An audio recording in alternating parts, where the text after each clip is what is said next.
Qo'rqayotganingizda, konfliktlarni oldidan va sizni o'ylantirayotgan, trevogangizga sabab bo'layotgan holatlarni oldidan o'zingizga har doim bitta savol bering. Keyin nima bo'ladi?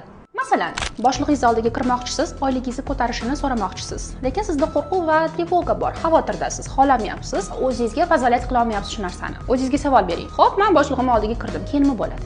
Qanaqa qo'rquvlarim bor? Deylik, boshlig'ingiz sizni urishishi mumkin, zamechaniya berishi mumkin, ishdan haydashi mumkin. Juda ham ko'p narsa xohlab boryapsan deb.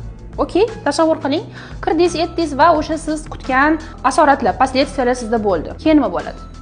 O'zingiz bilan oxirigacha gaplashing, kerak bo'lsa absurdgacha olib keling, keyin nima bo'ladi? Keyin nima bo'ladi? Keyin nima bo'ladi deb to'xtatmang. Oxirida shunaqa holatga kelasiz, kulib yorasiz даже. Chunki bizni insonlar o'zimizni miyamizda, ichki dialogimizda shunaqa qo'rqitib yoramiz, lekin bizani qo'rqitayotgan fikrlarimiz qanaqadir shunchaki bizani kutuvlarimiz, tasavvurlarimiz xolos. Undan ortiq narsa emas. Texnikani sinab ko'rdingizmi?